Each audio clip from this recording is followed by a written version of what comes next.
জাকাতের টাকা নেসাব পরিমাণ আছে, তবে স্বর্ণ নেসাবের পরিমাণ নাই, এমন অবস্থায় শুধু অর্থের জাকাত দিতে হবে নাকি দুটোরই একসাথে দিতে হবে? স্বর্ণ বলতে বোন আপনি নিশ্চয়ই আপনার অলংকারের কথাই বুঝিয়েছেন।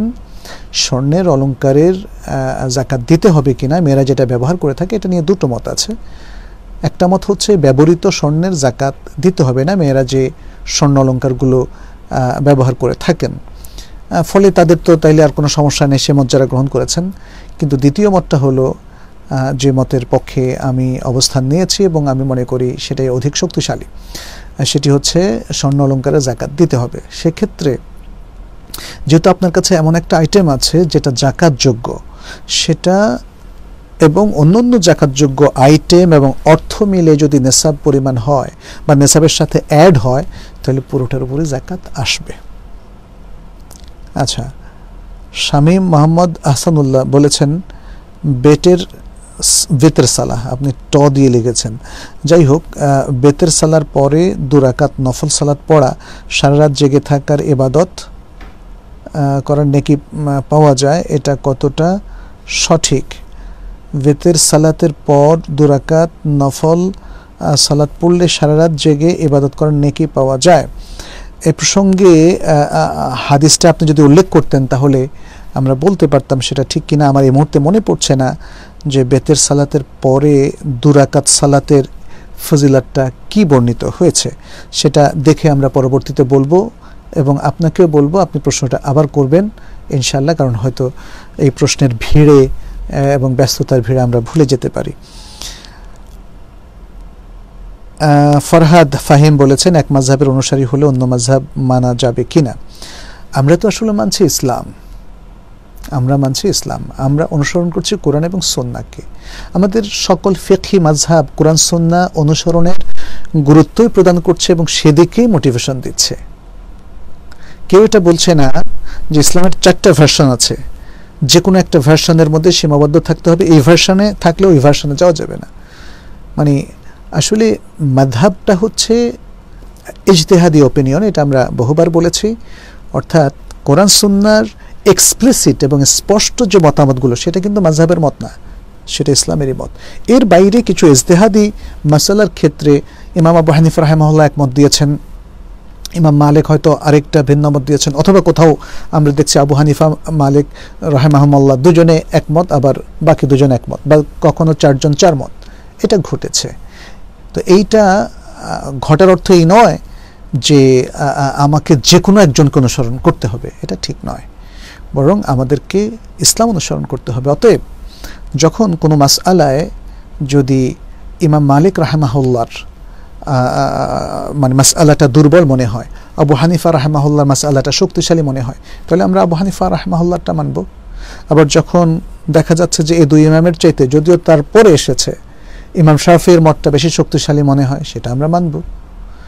হ্যাঁ, তো সুতরাং এগুলো হচ্ছে ইজতিহাদের ক্ষেত্রে বলা হচ্ছে, যেগুলো একদমই স্পষ্ট, মাসআলায় কোনো ইখতিলাফের সুযোগ নাই, সেখানে তো কোনো মাযহাব নাই, সেখানে তো একটাই 5 ওয়াক্ত সালাতের রাকাত সংখ্যা, 5 ওয়াক্তের সংখ্যা এবং ফরজের ক্ষেত্রে দাঁড়িয়ে সালাত পড়া ইত্যাদি, এগুলোতে তো কোনো ইখতিলাফ নেই। এরকম হাজারো মাসালা আছে যেখানে কোনো ইখতিলাফ নাই এবং কোনো মাযহাবী ইখতিলাফ নাই।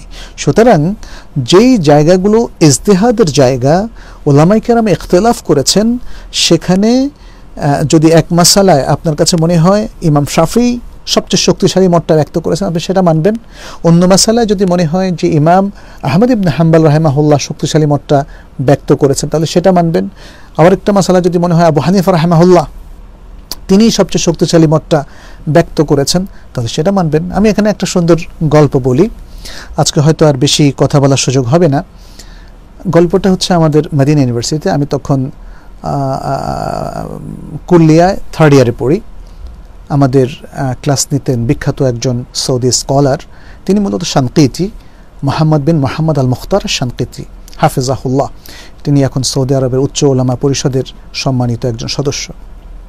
আমার খুবই প্রিয় একজন ওস্তাদ, আমার খুবই প্রিয় একজন শিক্ষক। শুধু আমার না, লক্ষ লক্ষ মানুষের প্রিয় শিক্ষক। এত সুন্দর করে তাকরির করেন, তার সেই তাকরিরগুলো এখন ইউটিউবেও পাওয়া যায়।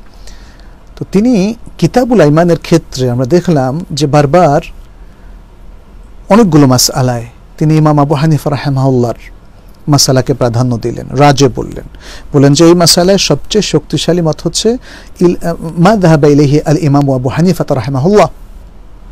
ইমাম আবু হানিফা রাহিমাহুল্লাহ যে মতটিতে গিয়েছেন বা যে মতটা দিয়েছেন সেটাই হলো এখানে শক্তিশালী।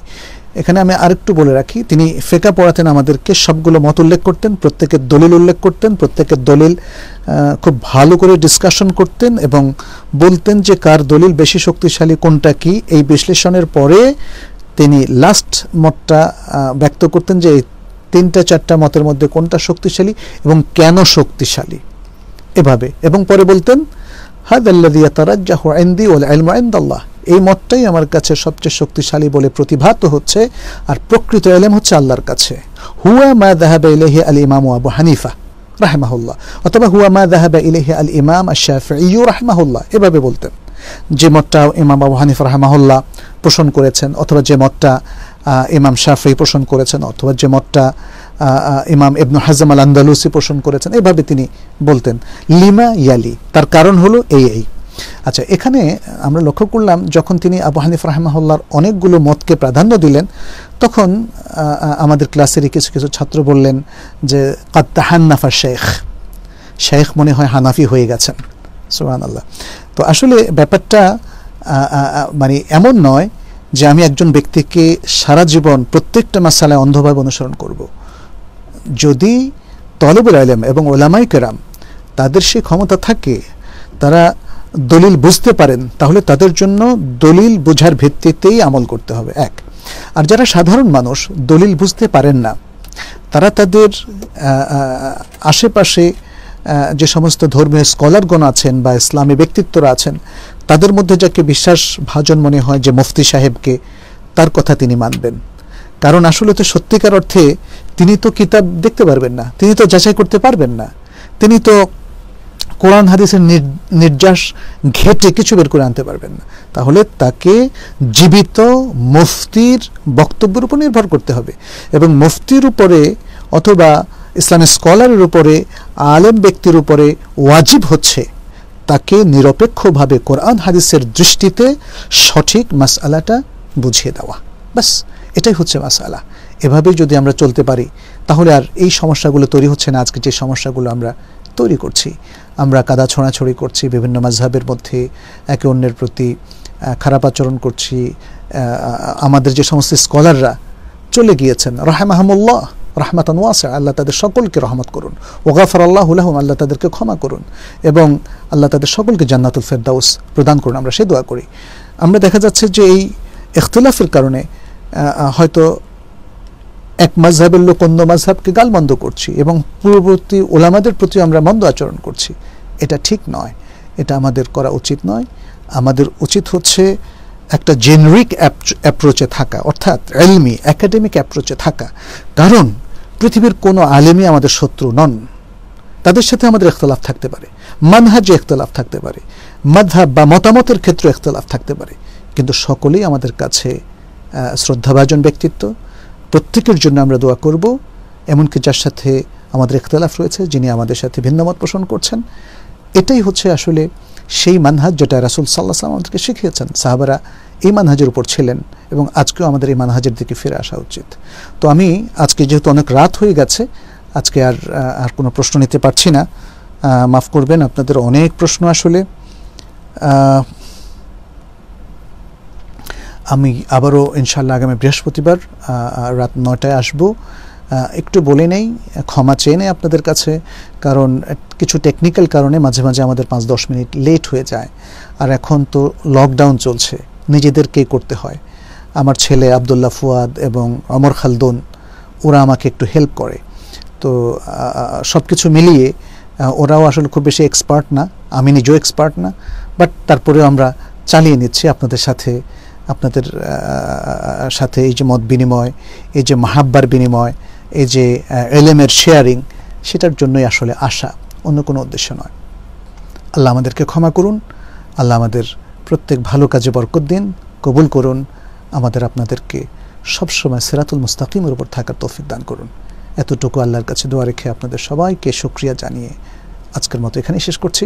হাদা সাল্লাল্লাহু ওয়াসাল্লামা আলা নবিয়িনা মুহাম্মদ ওয়া আলা আলিহি ওয়া আসহাবিহি আজমাইন। ওয়াসসালামু আলাইকুম ওয়া রাহমাতুল্লাহি ওয়া বারাকাতুহু।